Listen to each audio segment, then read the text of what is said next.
YouTube ఏమో కానీ మిర్చీలు బజ్జీలు మార్కెట్ పచ్చళ్ళు బాగా తింటాను. ఇవాళ లంచ్ లోకి స్నాక్స్ ఏం చేస్తున్నావు? లంచ్ లోకి స్నాక్స్ అట ఎవరురా నువ్వు ఇంత టాలెంటెడ్ ఉన్నావు? యూట్యూబ్ ఛానల్ పెడితే 2 లక్షలు పట్టుకొని కూర్చొని డాన్సులు ప్రోగ్రామ్ అట్లయితే ఇది బీరకాయ బజ్జీ అంటారు. దీనికి ప్రత్యేకంగా బీరకాయలు, ఉల్లిగడ్డ, అల్లం వెల్లిగడ్డ పేస్ట్, తగినంత కారం, తగినంత ఉప్పు వేసుకొని అన్ని కలుపుకొని కరివేపాకు, కొత్తిమీర అన్ని మిక్స్ చేసుకొని బజ్జీ లెక్క మా కూడా వేసుకున్న బజ్జీ.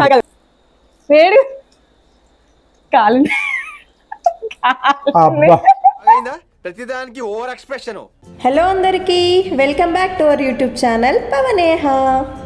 ఈసారి మా ఇంట్లో స్పెషల్ ఏంటో తెలుసా? బీరకాయ బజ్జీ విత్ మామిడికాయ రసం. ఈ కాంబినేషన్ వినడానికి చాలా వియర్డ్గా ఉన్న టేస్ట్ మాత్రం అదిరిపోద్ది. బీరకాయ బజ్జీ కోసం ఫస్ట్ బీరకాయని చిన్న చిన్న పీసెస్గా కట్ చేసుకోవాలి. తర్వాత ఒక గిన్నెలో శనగపిండి, జీలకర్ర అండ్ ముందుగా కట్ చేసి పెట్టుకున్న ఆనియన్స్ అండ్ బీరకాయలు వేసుకోవాలి. అవన్నీ యాడ్ చేశాక మంచిగా కలుపుకోవాలి.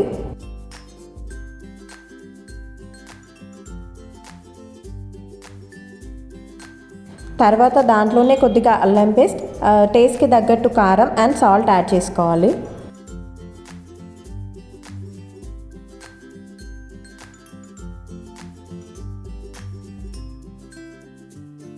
అండ్ ఇందులోనే కరివేపాకు అండ్ కొత్తిమీర కూడా యాడ్ చేసుకోవాలి.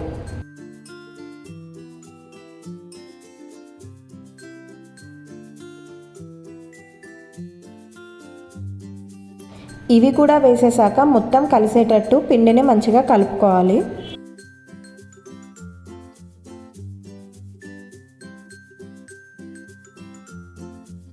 తర్వాత కొద్దిగా వాటర్ యాడ్ చేసుకుంటూ పిండి బజ్జీకి తగ్గట్టు మంచి కన్సిస్టెన్సీ వచ్చే వరకు వాటర్ యాడ్ చేసుకోవాలి. పిండి మరీ లూజ్గా ఉండొద్దు, అలా అని మరీ టైట్గా కూడా ఉండొద్దు. మాకు ఇక్కడ పిండి కొంచెం లూజ్ అనిపించింది, సో మళ్ళీ శనగపిండి యాడ్ చేసాము. తర్వాత ఒక కడాయి తీసుకొని అందులో ఆయిల్ పోసుకోవాలి. ఆయిల్ కొంచెం హీట్ అయ్యే వరకు వెయిట్ చేయాలి. నేనైతే ఇక్కడ కొంచెం పిండి తీసుకొని అందులో వేస్తున్నాను, ఆయిల్ హీట్ అయిందా లేదా తెలుసుకోవడానికి. ఆయిల్ అయితే హీట్ అయిపోయింది, సో ఇక నేను బజ్జీలు వేయడం స్టార్ట్ చేస్తున్నాను. నా పెళ్ళి తర్వాత మా అత్తయ్య వాళ్ళు బీరకాయ బజ్జీ చేసుకుందాం అనేసరికి అరే బీరకాయతో బజ్జీ కూడా చేస్తారా అని షాక్ అయ్యాను నేను. మళ్ళీ ఆ బీరకాయ బజ్జీకి మామిడి పండు రసం కాంబినేషన్ అనగానే అసలు ఈ కాంబినేషన్ ఏంటిదని షాక్ అయ్యాను. ఇక ఒకరోజు మా హస్బెండ్ వాళ్ళ అమ్మమ్మ చేసి పెడితే నాకు చాలా నచ్చింది ఈ కాంబినేషన్. ఇలా వీడియోలో కనిపిస్తున్న విధంగా బీరకాయ బజ్జీలు గోల్డెన్ కలర్ రాగానే తీసేసుకోవాలి. దీనికి రసాలు అయితే బెస్ట్, బట్ రసాలు లేకపోతే మాత్రం బంగినపల్లి తీసుకొని దాన్నే ప్యూరీలాగా చేసుకోండి. నేను ఒక సైడ్ బీరకాయ బజ్జీ చేస్తుంటే మా అత్తయ్య ఇంకో సైడ్ మామిడి పండు రసం తీస్తున్నారు. ఇక బజ్జీలు ఒక వాయి అవ్వడంతోనే మా మామయ్య ఎంట్రీ ఇచ్చాడు. లంచ్ లోకి స్నాక్స్ ఏం చేస్తున్నావు? లంచ్ లోకి స్నాక్స్ అట లంచ్ లోకి స్నాక్సా? బీరకాయ బజ్జీలు.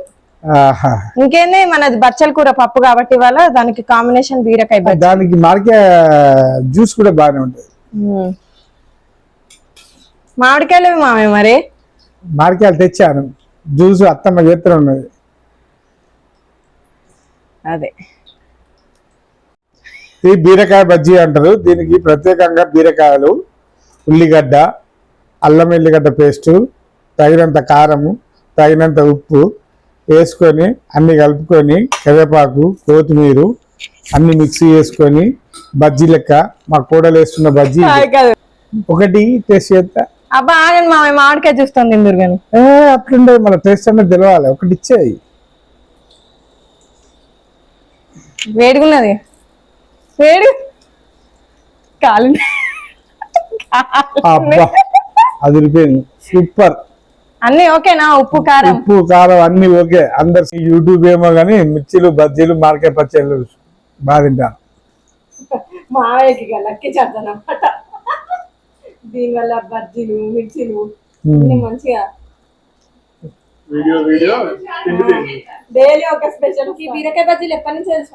ఈ మా అత్తమ్మ నేను దసరా పండుగకు పోతే బీరకాయలు కోసి ఎత్తే బాగా టేస్ట్ నచ్చింది. మీ అత్తమ్మతో ఊగేస్తానా అదే బాగుంటుందని ఇవాళ స్పెషల్ చేయించిన.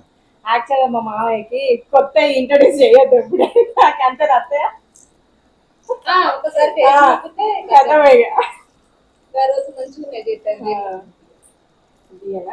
యూట్యూబ్ ఛానల్ పెడితే 2 లక్షలు పట్టుకొని కూర్చొని డాన్సులు ప్రోగ్రామ్ అట్లా. నెక్స్ట్ మేము ఇక్కడ గట్టి పకోడీ ప్రాసెస్ స్టార్ట్ చేస్తున్నాము. దానికోసం ఆనియన్స్ మంచిగా కడుక్కొని ఇలా చూపిస్తున్న విధంగా సన్నగా కట్ చేసుకోవాలి. ఈ పకోడీ నార్మల్గా మనం ఇంట్లో చేసుకునే ఆనియన్ పకోడీ లాగా కాదు. ఇది 3 to 4 days దాకా మంచిగా నిలువ ఉంటుంది. ఆనియన్స్ ఇలా ఏమన్నా అతుక్కొని ఉన్నా అవి తీసేసుకోవాలి. ఈ ఆనియన్స్లోనే సరిపడా కారం, ఉప్పు, సోడా వేసుకొని మంచిగా కలుపుకోవాలి. ఈ గట్టి పకోడీ అంటే మా హస్బెండ్కి చాలా ఇష్టం. వాళ్ళ అమ్మమ్మ వచ్చిన ప్రతిసారి చేయించుకుంటాడు. ఇది మెయిన్గా ఛాయ్కి అయితే మంచి కాంబినేషన్. ఇక ఇందులోనే ఒక 3 tablespoons దాకా మసిలే ఆయిల్ పోసుకోవాలి. ఆయిల్ వేసుకున్నాక దాన్ని మంచిగా కలుపుకొని ఒక 1/2 hour పాటు పక్కనుంచుకోవాలి. 1/2 hour తర్వాత దీంట్లోనే కరివేపాకు అండ్ కొత్తిమీర కూడా యాడ్ చేసుకోవాలి. అండ్ దీంట్లోనే కొద్దిగా అల్లం పేస్ట్ కూడా యాడ్ చేసుకోవాలి.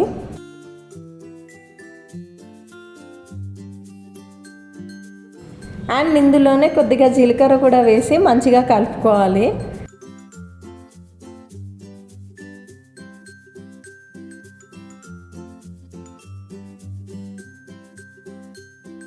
మనం నార్మల్ ఆనియన్ పకోడీకి శనగపిండి యూజ్ చేస్తాం కదా, బట్ ఇక్కడ గట్టి పకోడీకి బియ్యపిండి యూజ్ చేయాలి. ఈ పిండి అనేది చాలా గట్టిగా కలుపుకోవాలి. కొంచెం లూజ్ అయినా సరే మెత్తగా అయిపోతాయి. నెక్స్ట్ ఒక కడాయిలో ఆయిల్ తీసుకొని అది హీట్ అయ్యేదాకా వెయిట్ చేయాలి.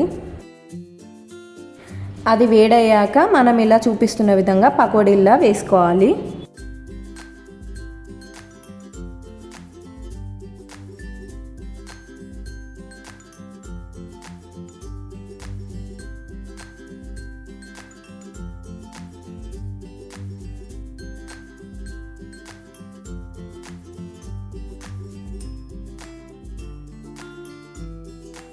పకోడీ అనేది ఇలా గోల్డెన్ కలర్ వచ్చాక తీసేసుకోవాలి.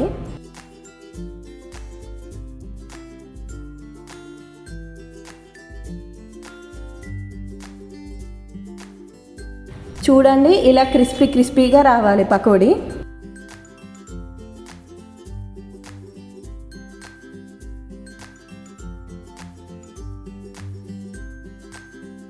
మా పకోడీ అయితే చేయడం అయిపోయింది. టేస్ట్ అయితే చాలా బాగా వచ్చింది. అండ్ బీరకాయ బజ్జీలు కూడా చాలా బాగా కుదిరాయి. మీరు కూడా మీ ఇంట్లో ఒకసారి ట్రై చేసి ఎలా కుదిరాయో కింద కమెంట్లో నాకు చెప్పండి. ఇక నేను మా హస్బెండ్ అయితే టేస్ట్ చేస్తున్నాం ఎలా కుదిరిందో అని. చాలా బాగా వచ్చాయి. That's it guys. మా వీడియో కనుక మీకు నచ్చినట్టయితే కింద కమెంట్ చేసేయండి. And please don't forget to like, share and subscribe to Pavaneha channel. Bye bye అందరికీ.